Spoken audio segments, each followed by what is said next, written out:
Halo adik-adik, ketemu lagi dengan Bunda Maya IBN. Adik-adik, di hari yang baik ini, Bunda Maya mau bercerita tentang asal mula Danau Toba.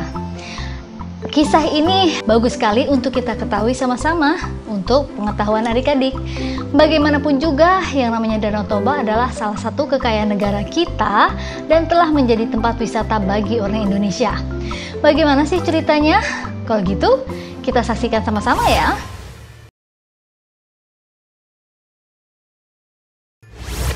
Pada zaman dahulu kala, hiduplah seorang pemuda bernama Toba. Dia adalah seorang anak yatim piatu.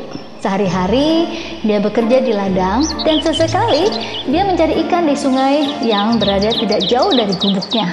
Ikan hasil tangkapannya biasanya dijadikan sebagai lauk dan sisanya dijual ke pasar. Pada suatu hari Toba memancing sepulangnya dari ladang. Dia sangat berharap mendapatkan ikan yang besar yang bisa segera dimasaknya untuk dijadikan lauk. Terpenuhilah harapannya itu. Tak berapa lama kemudian, dia melemparkan pancingnya ke sungai. Mata kailnya telah disambar ikan. Betapa gembiranya dia ketika menarik tali pancingnya dan mendapati seekor ikan besar tersangkut di mata pancingnya. Sejenak, Toba memperhatikan ikan besar yang berhasil dipancingnya itu. Ikan yang aneh, gumannya. Seumur hidupnya belum pernah dilihatnya ikan seperti itu. Warna ikan itu kekuningan dan sisik-sisiknya kuning kemasan.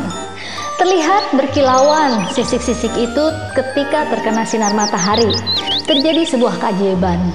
Ikan aneh bersisik kuning kemasan itu menjelma menjadi seorang perempuan yang cantik jelita wajahnya. Toba terheran-heran mendapati keajaiban yang berlangsung di depan matanya itu. Dia tuh hanya berdiri dengan bola mata membulat dan mulut melongo. "Tuan," kata perempuan jelmaan ikan indah itu, "aku adalah kutukan dewa. Karena telah melanggar larangan besarnya, telah ditakdirkan kepadaku bahwa aku akan berubah bentuk menyerupai makhluk apa saja yang memegang atau menyentuhku. Karena Tuhan telah memegangku, maka aku pun berubah menjadi manusia seperti Tuhan ini." Lalu Toba memperkenalkan namanya, begitu pula dengan perempuan yang berwajah jelita itu. "Namaku Putri, Tuan." Toba lantas menjelaskan pula keinginannya untuk memperistri Putri karena dia terpesona dengan kecantikan si perempuan jelmaan ikan itu. "Bersediakah kau menikah denganku?" tanyanya setelah pembicaraan beberapa saat. "Baiklah, aku bersedia, Tuan. Selama Tuan bersedia juga memenuhi satu syarat yang aku ajukan," jawab Putri. "Syarat apa yang engkau hendak kehendaki?" "Permintaanku hanya satu. Hendaklah Tuan menutup rapat-rapat rahasiaku. Jangan sekali-kali Tuan menyebutkan jika aku berasal dari ikan. Jika Tuan menyatakan kesediaan Tuan untuk menjaga rahasia ini, aku bersedia menjadi istri Tuan." "Baiklah," begitu kata Toba. "Aku akan menutup rapat-rapat rahasiamu. Rahasia ini hanya kita berdua saja." Toba dan Putri pun akhirnya menikah. Keduanya hidup rukun dan berbahagia meski dalam kesederhanaan. Kebahagiaan mereka serasa kian lengkap dengan kelahiran anak mereka, seorang anak laki-laki yang bernama Samosir. Samosir tumbuh menjadi anak yang sehat, tubuhnya kuat, sayang, dia agak nakal, serta pemalas.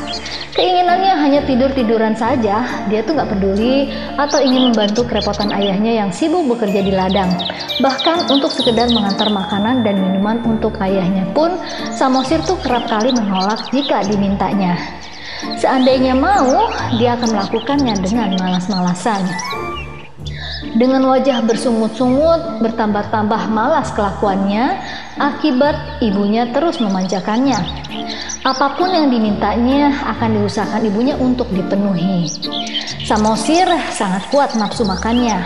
Jatah makanan sehari untuk sekeluarga bisa dihabiskan dalam sekali makan.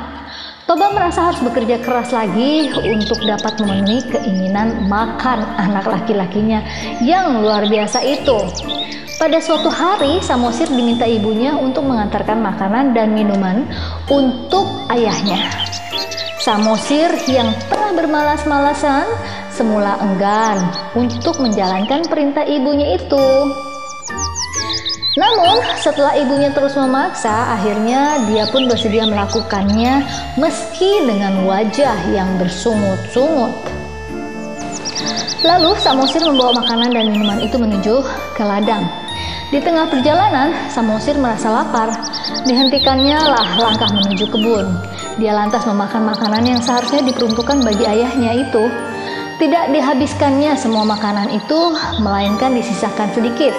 Dengan makanan dan minuman yang tersisa sedikit itu, Samosir melanjutkan perjalanan menuju ladang. Setibanya di ladang, Samosir memberikan makanan dan minuman itu untuk ayahnya. Toba telah sangat merasa lapar karena bekerja keras sejak pagi, langsung membuka bekal untuk memakannya. Terperanjat dia saat melihat makanan untuknya tinggal sedikit. "Mengapa jatah makanan dan minumanku tinggal sedikit?" tanyanya dengan raut kesal. Dengan wajah polos seolah tidak melakukan kesalahan, Samosir menjawab, "Tadi di jalan aku sangat lapar, ayah. Oleh karenanya jatah makanan dan minuman ayah itu telah kumakan sebagian. Tapi tidak semua kuhabiskan, bukan? Masih tersedia sedikit makanan dan minumannya untuk ayah." "Anak tidak tahu diuntung," maki Toba kepada anaknya. Kemarahannya seketika meninggi. Serasa tidak bisa lagi menahan dan bersabar, umpatannya seketika itu meluncur. "Dasar anak keturunan ikan, engkau ini!" Samosir sangat terkejut mendengar umpatan ayahnya. Dia tuh langsung berlari ke rumah. Pada saat bertemu ibunya, Samosir langsung menceritakan umpatan dan cacian ayahnya yang menyebut dirinya adalah keturunan ikan. Mendengar pengaduan anaknya, ibu Samosir menjadi sangat sedih. Tidak disangka jika suaminya melanggar sumpah untuk tidak menyebutkannya kalau dia berasal dari ikan. Keajaiban pun terjadi. Di bekas pijakan kaki Samosir dan ibunya menyembur air yang sangat deras, dan dari dalam tanah air laksana disemburkan keluar seolah tiada henti. Semburan air itu melainkan semakin besar adanya.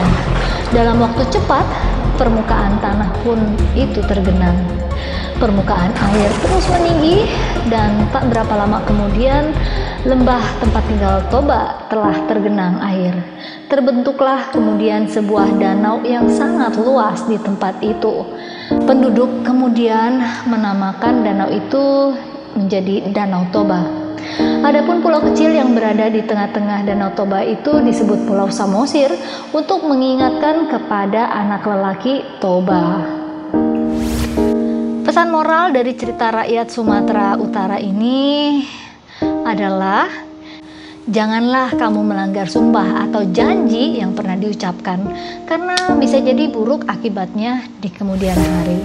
Baiklah adik-adik, Bunda Maya undur diri. Sekian untuk episode kali ini. Tetap dukung channel ini ya dengan berikan subscribe bagi yang belum, like, komen, serta nyalakan lonceng notifikasinya agar aku lebih bersemangat lagi membuatkan dan membagikan video-video yang bermanfaat buat kawan. Nantikan dongeng-dongeng yang lainnya di episode yang akan datang. Sampai jumpa. Bye-bye. Halo kawan, selama pandemi mulai Juni 2020, Bunda Maya IBN memanfaatkan waktu dengan membuat konten YouTube dalam berbagai topik yang tujuannya adalah membagikan informasi yang berguna secara gratis. Video berikut ini cara mencari video dari 8 channel yang dimiliki oleh Bunda Maya IBN. Begini caranya, yuk kita lihat. Yang pertama, ketik Maya Food Adventure. Setelah itu akan keluar list dari 8 channel yang Bunda Maya miliki. Kalian bisa pilih channel yang kalian mau tonton. Misalnya Maya News TV. Bila kalian ingin lihat videonya yang Maya News TV punya, klik video dan di sana ada deretan video yang kalian bisa tonton. Kita akan kembali ke halaman yang sebelumnya dan kalian masih bisa pilih yang lain. Misalnya kita mau coba lihat Maya Interesting Story. Kalian bisa klik videonya dan di sana banyak list video yang kalian bisa pilih. Kembali lagi ke Maya Food Adventure sebelumnya dan coba kalian pilih lagi yang paling kalian mau. Oh, aku ingin klik Televisi Anak Indonesia. Di sana ada list videonya, di sana ada pilihan dan kalian bisa lihat apa yang kalian mau lewat list video yang kita miliki. Kembali lagi ke channel yang sebelumnya. Bila kalian ingin lihat dongeng dan lagu anak, kalian bisa klik Bunda Maya IBN. Di situ akan ada list videonya dan kalian bisa pilih apa yang kalian suka. Semoga semua video yang aku buat bisa bermanfaat untuk kawan. Sampai jumpa lagi di video yang akan kawan lihat. Bye-bye!